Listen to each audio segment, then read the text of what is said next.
Salam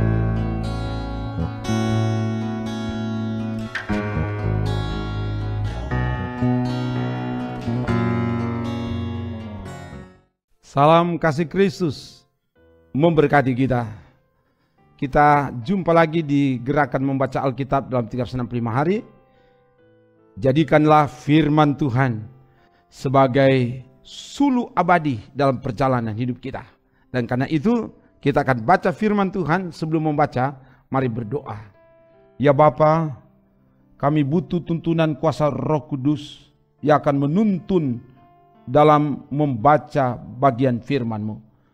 Pakai hamba-Mu untuk membacakan, dan semua yang mengikuti ini dimanapun mereka berada, diberkatilah oleh Tuhan.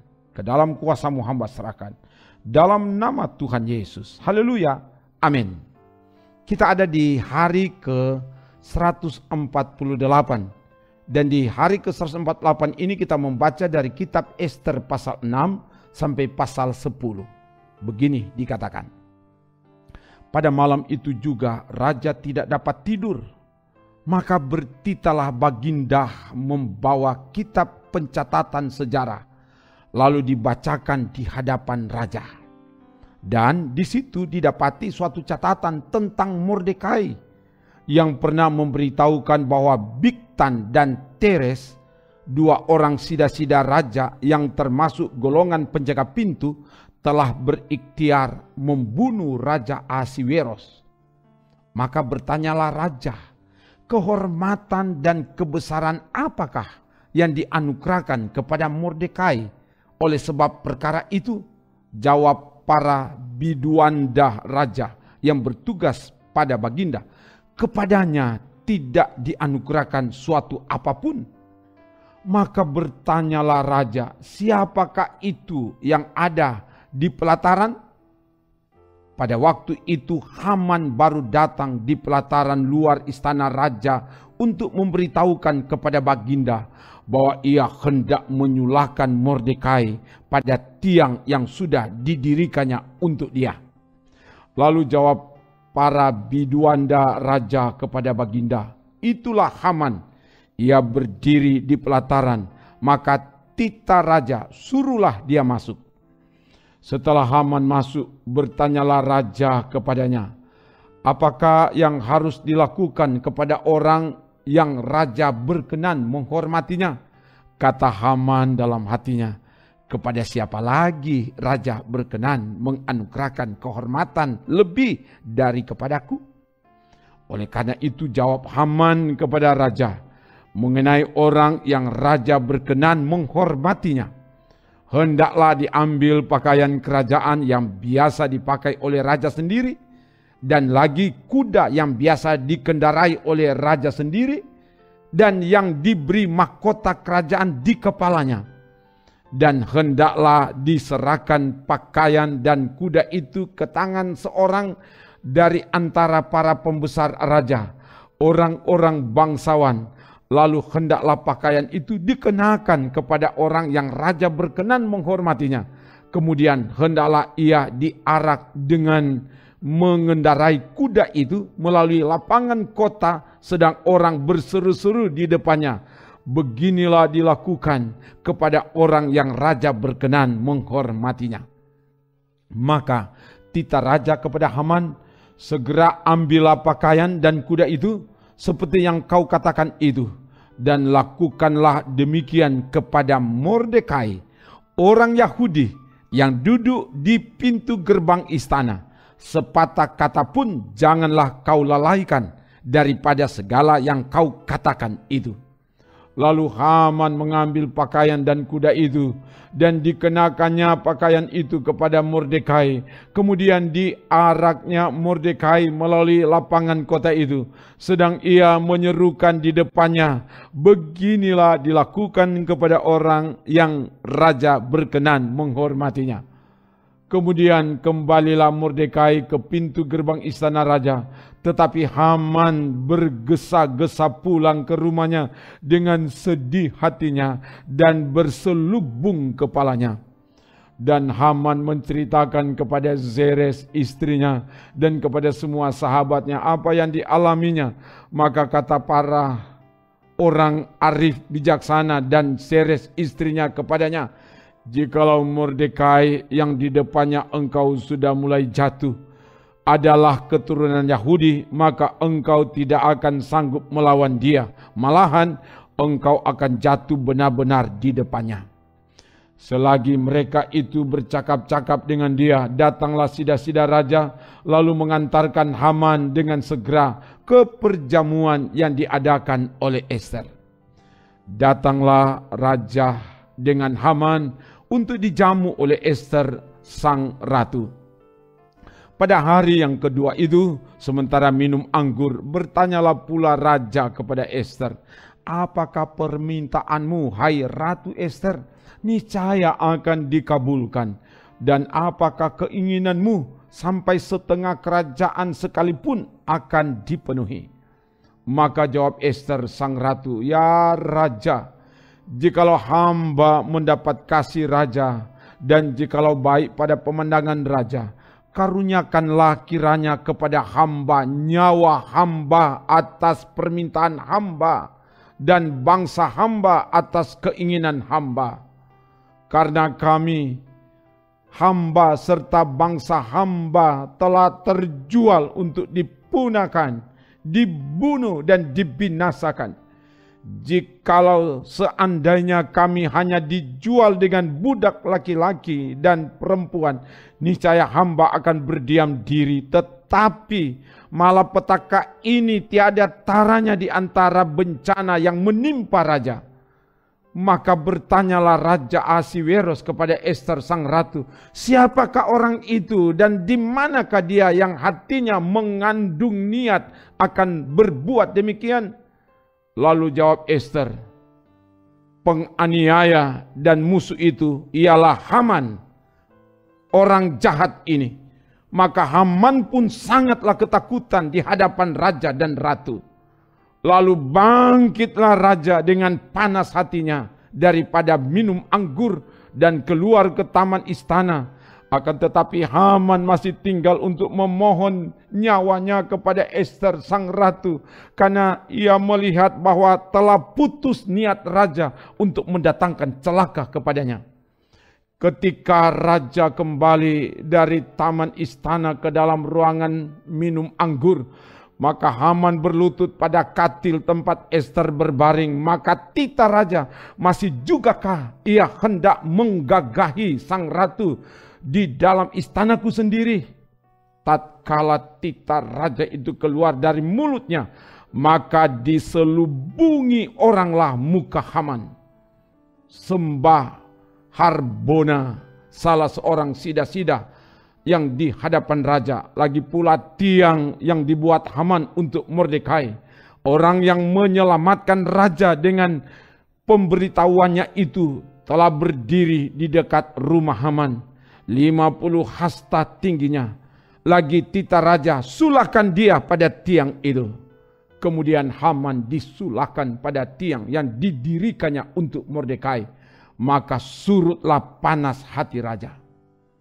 Pada hari itu juga Raja Ahasiweros mengaruniakan harta milik Haman seteru orang Yahudi kepada Ester sang ratu. Dan Mordekai masuk menghadap raja karena Ester telah memberitahukan apa pertalian Mordekai dengan dia. Maka raja mencabut cincin meterai yang diambil daripada Haman, lalu diserahkannya kepada Mordekai, dan Mordekai diangkat oleh Ester menjadi kuasa atas harta milik Haman. Kemudian Ester berkata lagi kepada raja sambil sujud pada kakinya dan menangis memohon karunia-Nya supaya dibatalkannya maksud jahat Haman orang Agag itu, serta rancangan yang sudah dibuatnya terhadap orang Yahudi. Maka raja mengulurkan tongkat emas kepada Ester, lalu bangkitlah Ester dan berdiri di hadapan raja, serta sembahnya, jikalau baik pada pemandangan raja, dan jikalau hamba mendapat kasih raja, dan hal ini kiranya dipandang benar oleh raja, dan raja berkenan kepada hamba, maka hendaklah dikeluarkan surat Tita untuk menarik kembali surat-surat yang berisi rancangan Haman bin Hamedata orang Agag itu, yang ditulisnya untuk membinasakan orang Yahudi di dalam semua daerah kerajaan. Karena bagaimana hamba dapat melihat malapetaka yang menimpa bangsa hamba, dan bagaimana hamba dapat melihat kebinasaan sanak saudara hamba? Maka jawab Raja Ahasiweros kepada Ester sang ratu, serta kepada Mordekai orang Yahudi itu, harta milik Haman telah kukaruniakan kepada Ester, dan Haman sendiri telah disulakan pada tiang karena ia sudah mengacungkan tangannya kepada orang Yahudi. Tuliskanlah atas nama raja apa yang kamu pandang baik tentang orang Yahudi, dan meteraikanlah surat itu dengan cincin meterai raja, karena surat yang dituliskan atas nama raja dan dimeteraikan dengan cincin meterai raja tidak dapat ditarik kembali. Pada waktu itu juga dipanggilnyalah para panitera raja dalam bulan yang ketiga, yakni bulan Siwan, pada tanggal 23, dan sesuai dengan segala yang diperintahkan Mordekai, ditulislah surat kepada orang Yahudi dan kepada para wakil pemerintah, para bupati dan para pembesar daerah dari India sampai ke Ethiopia, 127 daerah, kepada tiap-tiap daerah menurut tulisannya, dan kepada tiap-tiap bangsa menurut bahasanya, dan juga kepada orang Yahudi menurut tulisan dan bahasanya. Maka ditulislah pesan atas nama Raja Ahasiweros dan dimeterai dengan cincin meterai raja. Lalu dengan perantaran pesuruh-pesuruh cepat yang berkuda, yang mengendarai kuda kerajaan yang tangkas, yang diternakkan di pekudaan, dikirimkanlah surat-surat yang isinya raja mengizinkan orang Yahudi di tiap-tiap kota untuk berkumpul dan mempertahankan nyawanya, serta memunahkan, membunuh atau membinasakan segala tentara, bahkan anak-anak dan perempuan-perempuan dari bangsa dan daerah yang hendak menyerang mereka, dan untuk merampas harta miliknya. Pada hari yang sama di segala daerah Raja Ahasiweros pada tanggal 13 bulan yang ke-12, yakni bulan Adar, salinan pesan tertulis itu harus diundangkan di tiap-tiap daerah, lalu diumumkan kepada segala bangsa, dan orang Yahudi harus bersiap-siap untuk hari itu akan melakukan pembalasan kepada musuhnya. Maka dengan terburu-buru dan tergesa-gesa berangkatlah pesuruh-pesuruh cepat yang mengendarai kuda kerajaan yang tangkas itu atas tita raja, dan undang-undang itu dikeluarkan di dalam benteng Susan. Dan Mordekai keluar dari hadapan raja dengan memakai pakaian kerajaan daripada kain ungu tua dan kain lenan, dengan memakai tajuk emas yang mengagumkan, serta jubah daripada kain lenan halus dan kain ungu muda. Maka kota Susan pun bertempik soraklah dan bersukaria. Orang Yahudi telah beroleh kelapangan hati dan sukacita, kegirangan dan kehormatan.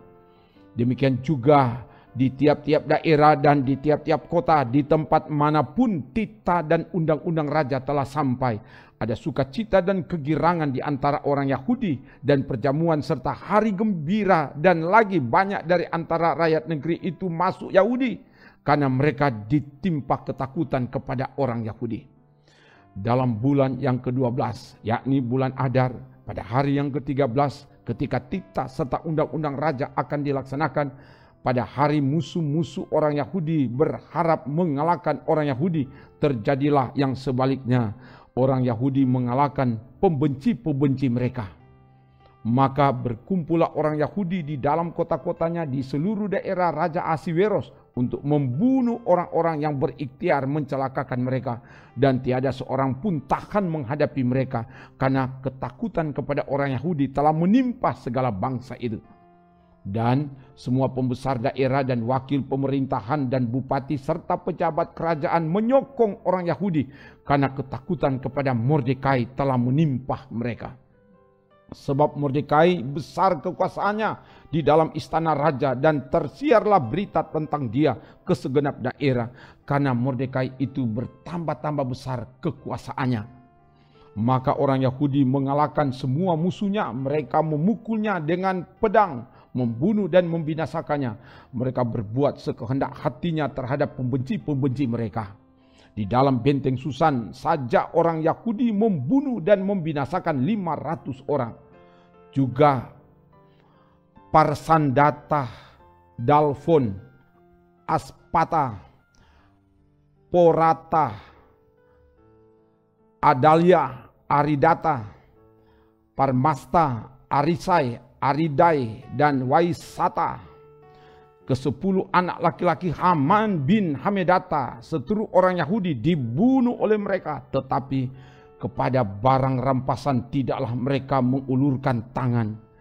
Pada hari itu juga jumlah orang-orang yang terbunuh di dalam benteng Susan disampaikan ke hadapan raja.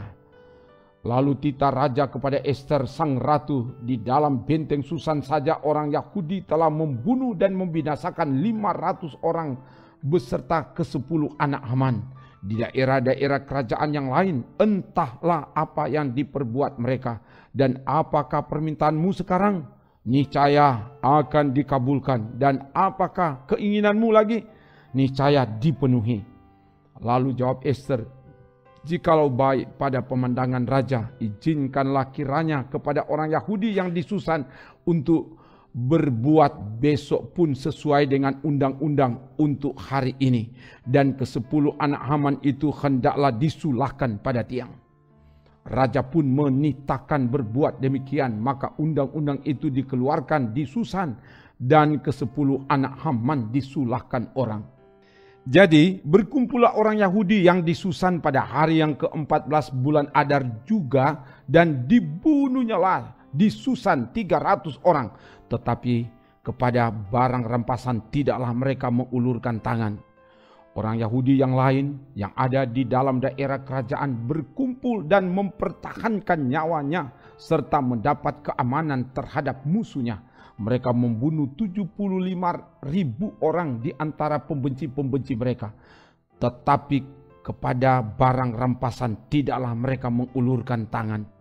Hal itu terjadi pada hari yang ke-13 dalam bulan Adar.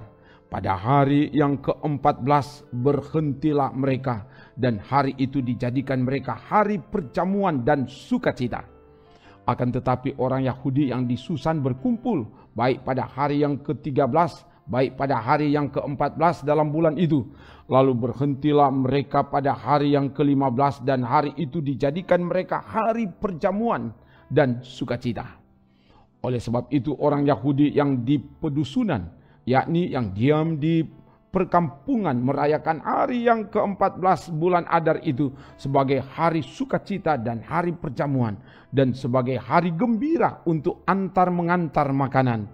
Maka Mordekai menuliskan peristiwa itu, lalu mengirimkan surat-surat kepada semua orang Yahudi di seluruh daerah Raja Ahasiweros, baik yang dekat baik yang jauh, untuk mewajibkan mereka supaya tiap-tiap tahun merayakan hari yang ke-14 dan yang ke-15 bulan Adar. Karena pada hari-hari itulah orang Yahudi mendapat keamanan terhadap musuhnya, dan dalam bulan itulah duka cita mereka berubah menjadi sukacita, dan hari perkabungan menjadi hari gembira, dan supaya menjadikan hari-hari itu hari perjamuan dan sukacita, dan hari untuk antar mengantar makanan, dan untuk bersedekah kepada orang-orang miskin. Maka orang Yahudi menerima sebagai ketetapan apa yang sudah dimulai mereka melakukannya, dan apa yang ditulis Mordekai kepada mereka. Sesungguhnya Haman bin Hamedata, orang Agag, seteru semua orang Yahudi itu, telah merancangkan hendak membinasakan orang Yahudi, dan dia pun telah membuang pur, yakni undi, untuk menghancurkan dan membinasakan mereka.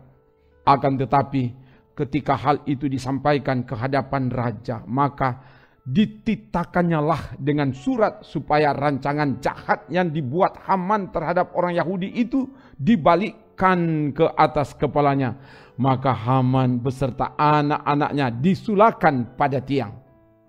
Oleh sebab itulah hari-hari itu disebut Purim menurut kata pur. Oleh sebab itu jugalah, yakni karena seluruh isi surat itu dan karena apa yang dilihat mereka mengenai hal itu dan apa yang dialami mereka, orang Yahudi menerima sebagai kewajiban dan sebagai ketetapan bagi dirinya sendiri dan keturunannya dan bagi sekalian orang yang akan bergabung dengan mereka, bahwa mereka tidak akan melampaui merayakan kedua hari itu tiap-tiap tahun menurut yang dituliskan tentang itu dan pada waktu yang ditentukan, dan bahwa hari-hari itu akan diperingati dan dirayakan di dalam tiap-tiap angkatan, di dalam tiap-tiap kaum, di tiap-tiap daerah, di tiap-tiap kota, sehingga hari-hari Purim itu tidak akan lenyap dari tengah-tengah orang Yahudi dan peringatannya tidak akan berakhir dari antara keturunan mereka. Lalu Esther sang ratu, anak Abihail, menulis surat bersama-sama dengan Mordekai orang Yahudi itu. Surat yang kedua tentang hari raya Purim ini dituliskannya dengan segala ketegasan untuk menguatkannya. Lalu dikirimkanlah surat-surat kepada semua orang Yahudi di dalam ke-127 daerah kerajaan Ahasiweros dengan kata-kata salam dan setia, supaya hari-hari Purim itu dirayakan pada waktu yang ditentukan, seperti yang diwajibkan kepada mereka oleh Mordekai orang Yahudi itu dan oleh Esther sang ratu, dan seperti yang diwajibkan mereka kepada dirinya sendiri serta keturunan mereka mengenai hal berpuasa dan meratap-ratap. Demikianlah perintah Esther menetapkan perihal Purim itu, kemudian dituliskan di dalam kitab.